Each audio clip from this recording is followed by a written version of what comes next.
So I have another one of those things that I think can change your life and the way you move through life.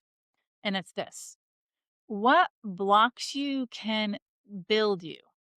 And I want to start there because I think a lot of people automatically assume that the hard thing is only there to stop them. The setback is there to delay them. The pressure is there to break them. The disappointment is there to discourage them. The mistake is there to ruin momentum. The obstacle is there to prove they are behind. The hard season is there to show them something is wrong. The miss is there to take them out. The challenge is there to block the path. And sometimes people do not even realize how quickly they decide things like that. Something hard happens, and immediately the mind says, "This is the problem. This is what is in the way. This ruined it. This is why I won't get there. This is why I can't move forward. This is why things are harder for me. This is the thing that keeps stopping me." And I think that is where so much unnecessary suffering begins because very often, the obstacle is not a problem. It is also a possibility. That is a huge light bulb moment because, or not because pain is fake, not because disappointment is easy, not because hard things are automatically good, and not because we need to pretend that pressure, setbacks, mistakes, and hard seasons do not hurt. They do. This is not shallow positivity. This is not pretending everything is fine. This is not bypassing. This is not acting like every hard thing is secretly fun. This is something much deeper and much more real. It is the understanding that the same thing that looks like a stumbling block can become a stepping stone depending on how a person meets it. And that's what I'm looking at with you this week.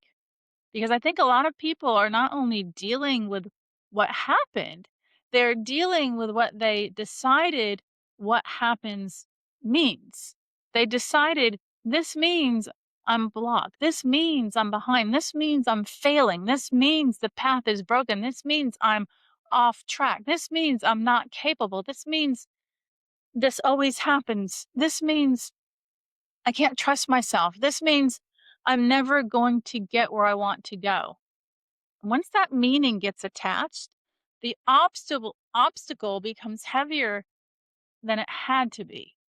And now it is not just a challenge, now it is a conclusion. And that is a huge difference.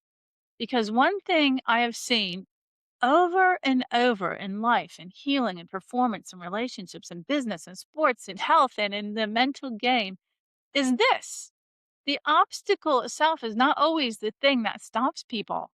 Sometimes what stops them is the relationship they form with the obstacle.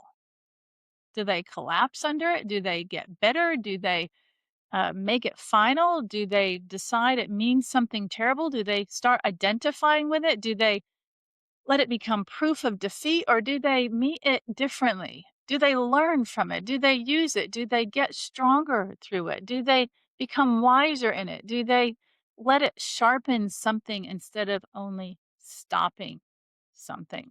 And that matters because I think people often want growth without resistance. They want healing without discomfort. They want confidence without challenge. They want peace without hard seasons. They want maturity without pressure. They want the next level without the thing that forces them to become someone deeper, steadier, wiser, and stronger. But life usually does not work that way.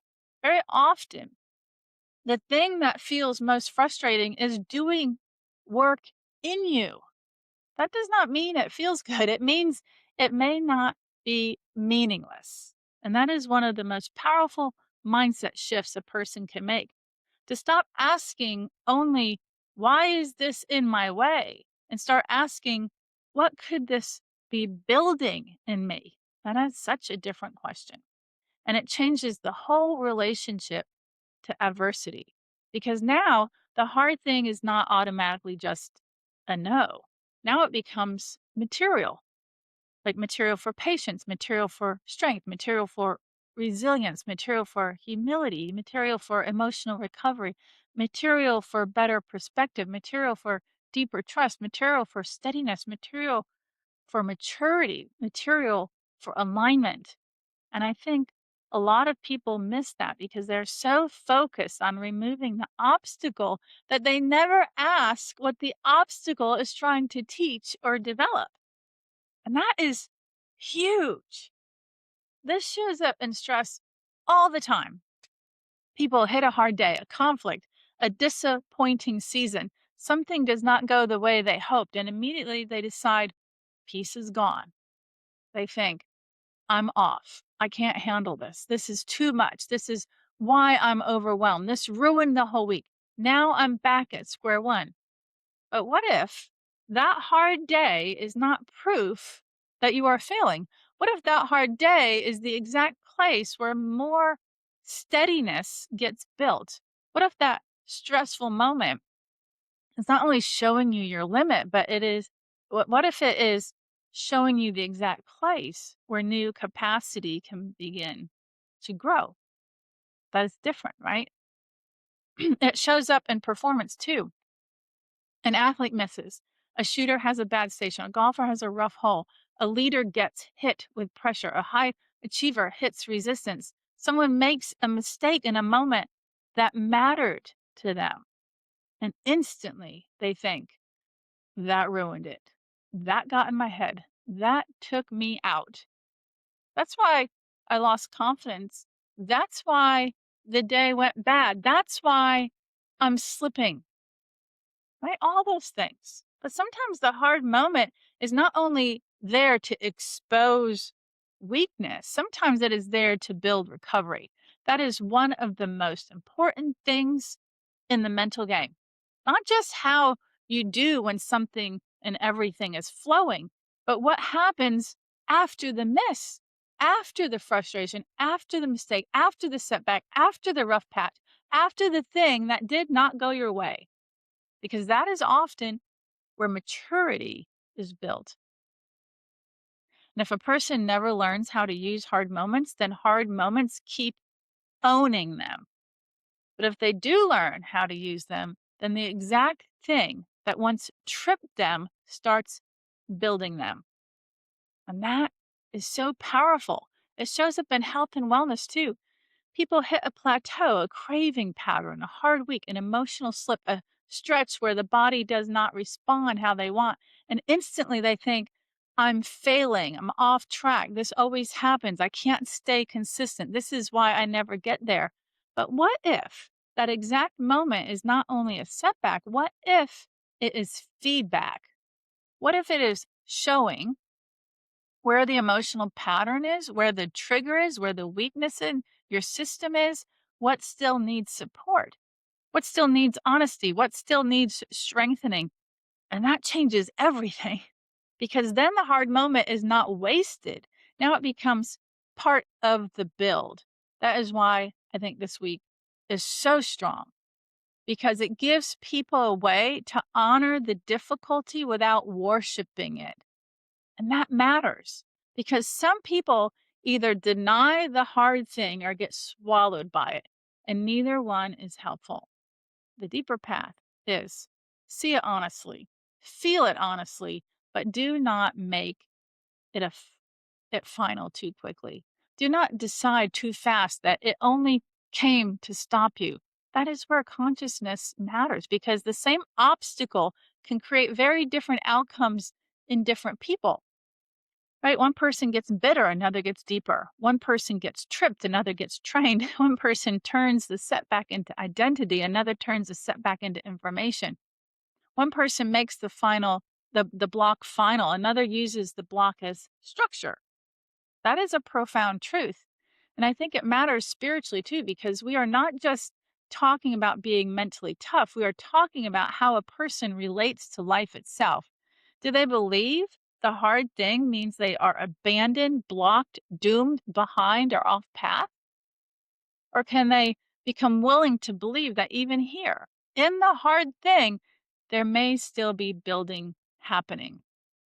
And that takes a deeper kind of trust. That takes a deeper kind of perception. That takes a deeper kind of inner posture. And I think this is one of the reasons that people who grow the most are not the ones who never hit resistance. They are the ones who learn how to meet resistance differently. That is what changes everything. So, how do we work with this practically? I think the first step is identify the block, right? What is the thing in your life right now that feels like it is in the way? Just one thing, not your whole life, one thing, a setback, a pressure point, a relationship problem, a delay, a hard season, a missed opportunity, a repeated mistake, a fear pattern, a frustrating circumstances, a rough stretch. What feels like the block? And name it clearly. The second step is notice the story you attach to it. That is so important. What have you decided this means? Have you decided I'm behind? I'm blocked. This ruined it. I can't trust myself. This always happens. This is why I won't get there. This is proof I'm not enough. This is the thing that keeps stopping me. And write that story down because often the suffering is not only from the obstacle, it is from the conclusion attached to the obstacle. And the third step is ask what this could be building. This is the week. If this were not only here to frustrate me, what might it be strengthening in me?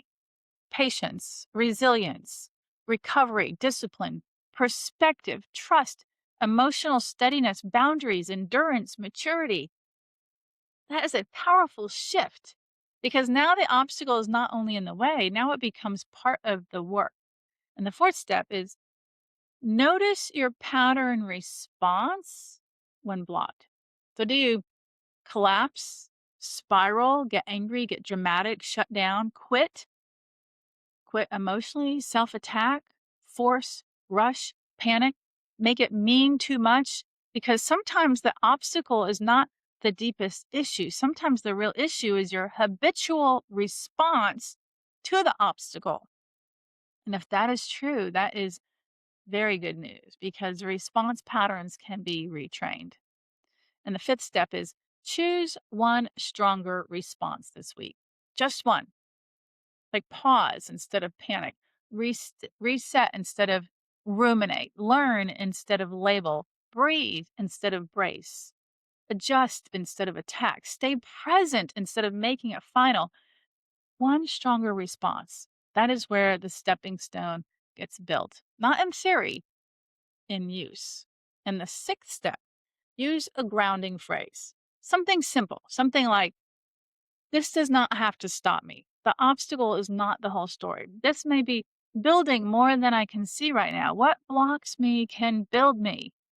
That matters because it gives the mind something stronger to return to when the old interpretation wants to take over. And I think one of the most freeing truths in all of this is that the obstacle does not get the final word automatically. And that matters because the hard thing does not get to decide its whole meaning by itself. You still bring something to it: your mind, your consciousness, your interpretation, your willingness, your courage, your honesty, your response, your growth. And that means you are not nearly as powerless as you feel in the first moment. And that is good news because a lot of people feel defeated too early. They make the obstacle final too quickly. And in doing that, they never discover what could have been built through it.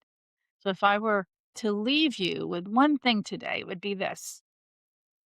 Some things in life really do feel like stumbling blocks. But the deeper question is whether you are going to stay tripped by them or whether you are going to learn how to step on them. Because what blocks you can build you. Not automatically, not magically, but through the consciousness, the honesty, the maturity, and the response you bring to it. And that means the setback does not have to be the end. The delay does not have to be defeat. The mistake does not have to become identity. The hard season does not have to mean the path is broken. Sometimes the thing in your way is not only testing you, sometimes it is becoming part of what strengthens you. So if this speaks to you and you are ready to stop letting obstacles define you and start using them to build a stronger mind, a steadier inner life, and a better path forward, visit dawngrant.com because I would be happy to help you.